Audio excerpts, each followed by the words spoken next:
Baik, bismillahirrahmanirrahim. Assalamualaikum warahmatullahi wabarakatuh. Perkenalkan, nama saya Rizky Ahmad Fauji, NIM 11820700552. Di sini saya akan menjelaskan subbab dari fluida statis, yaitu tekanan hidrostatis. Sebelum kita membahas tekanan hidrostatis, di sini terdapat kompetensi inti, yaitu ada KI3, memahami, menerapkan, menganalisis, dan mengevaluasi pengetahuan faktual, konseptual, prosedural, dan metakognitif berdasarkan rasa ingin tahunya tentang ilmu pengetahuan, teknologi, seni, budaya, dan humaniora, dengan wawasan kemanusiaan, kebangsaan, kenegaraan, dan peradaban terkait penyebab fenomena dan kejadian, serta menerapkan pengetahuan prosedural pada bidang kajian yang spesifik sesuai dengan bakat dan minatnya untuk memecahkan masalah.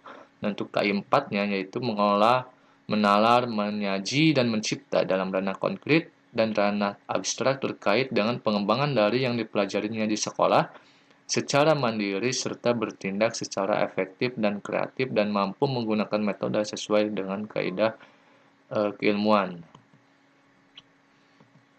Nah, di sini juga terdapat kompetensi dasar atau KD, KD 3.3, yaitu menerapkan hukum-hukum fluida statik dalam kehidupan sehari-hari.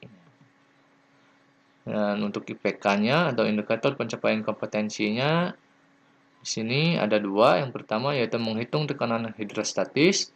Yang kedua yaitu menentukan tekanan mutlak. Sedangkan tujuan pembelajaran ini yaitu ada dua. Yang pertama, disajikan latihan soal, siswa dapat menghitung tekanan hidrostatis dengan benar. Kedua, yaitu disajikan latihan soal, siswa dapat menentukan tekanan mutlak dengan benar. Langsung saja di sini. Yang pertama yaitu materi tekanan hidrostatis. Nah, kita lihat ya di sini ada seorang penyelam ya. Nah, apakah kalian tahu ya, semakin dalam kita menyelam, kepala kita akan terasa semakin sakit, gitu ya. Nah, hal itu disebabkan oleh apa? Gitu ya. Nah, hal itu disebabkan karena adanya tekanan hidrostatis, gitu. Nah, apa sih tekanan hidrostatis itu? Nah, tekanan hidrostatis adalah tekanan yang diberikan oleh air ke semua arah pada titik ukur manapun akibat adanya gaya gravitasi. Ya. Tekanan hidrostatis akan meningkat seiring dengan bertambahnya kedalaman diukur dari permukaan air. Gitu. Besarnya tekanan hidrostatis bergantung pada ketinggian zat cair, massa jenis zat cair, serta percepatan gravitasi bumi. Gitu. Sehingga persamaan tekanan hidrostatis yaitu pH sama dengan rho GH ya. Dimana untuk pH itu sendiri yaitu tekanan hidrostatis yang satuannya di sini bisa N per M kuadrat atau bisa juga PA atau Pascal gitu ya. Eh, Selanjutnya yaitu ada rho, di mana rho ini adalah massa jenis zat cair, satuannya yaitu kilogram per meter kubik gitu. Selanjutnya yaitu ada percepatan gravitasi G ya, G percepatan gravitasi, satuannya itu meter per sekon kuadrat ya. Nah, sedangkan untuk H di sini yaitu kedalaman zat cair dengan satuannya adalah meter. Nah, dari persamaan tadi ya, kita dapat menentukan yaitu sifat dari tekanan hidrostatis. Di sini ada beberapa sifat. Yang pertama yaitu semakin dalam letak suatu titik dari permukaan zat cair, tekanan hidrostatis akan semakin tinggi, gitu ya. Tadi kan tekanan hidrostatis yaitu ya berbanding lurus dengan kedalaman dari zat cair tersebut, sehingga ya semakin dalam atau semakin tinggi permukaan atau semakin dalam zat cairnya yaitu ya semakin besar juga gitu ya tekanan hidrostatisnya gitu. Karena ketinggian dan tekanan itu berbanding lurus gitu ya. Nah, selanjutnya sifat yang kedua yaitu tekanan zat cair ke segala arah adalah sama besar.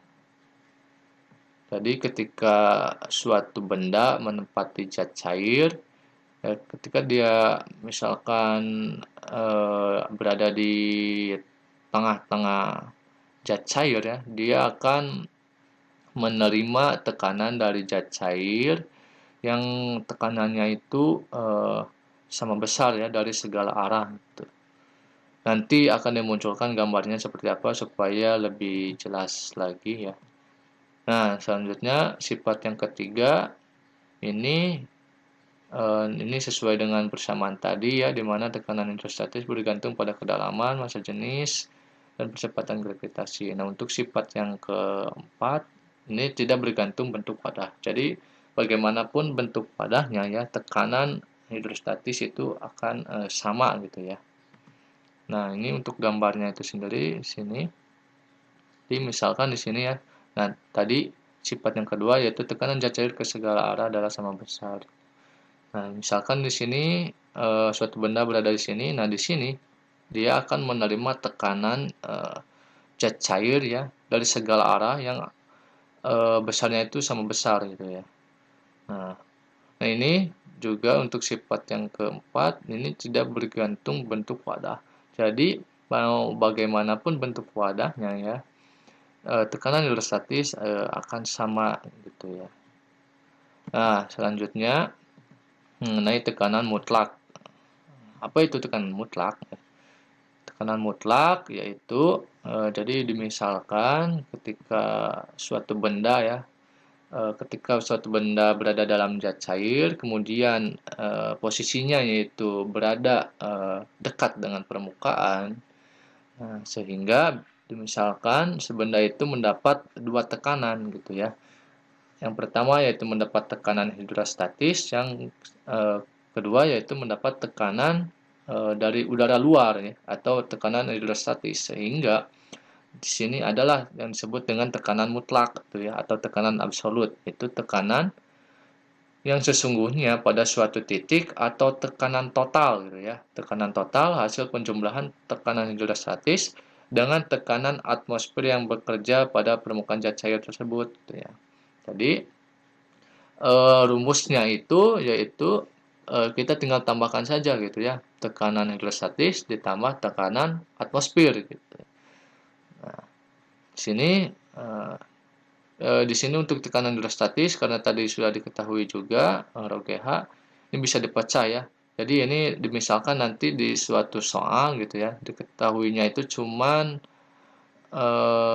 misalkan itu sebagian saja gitu ya, cuman massa jenisnya saja misalkan. Nah, itu kan otomatis harus eee, eh, eee, misalkan tekanan hidrostatisnya gitu ya, dalam satu soal tidak diketahui gitu ya. Jadi kita mencari dulu tekanan hidrostatisnya gitu ya. Kemudian nanti jika ditanyakan tekanan total, kita tinggal ditambahkan saja dengan tekanan atmosfernya gitu. Nah, untuk keterangannya itu sendiri di sini yaitu P total ya, ada tekanan total atau tekanan mutlak ini ya. Kemudian ada P atmosfer gitu ya, atau tekanan atmosfer. Ini untuk tekanan yaitu satuannya sama ya, N per M kuadrat atau Pascal.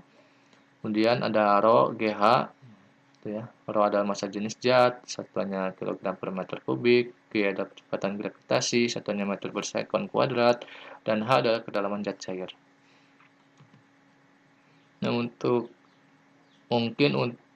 materi yang disampaikan hanya itu. Semoga apa yang disampaikan dapat dipahami. Mohon maaf apabila banyak kekurangan. Wassalamualaikum warahmatullahi wabarakatuh.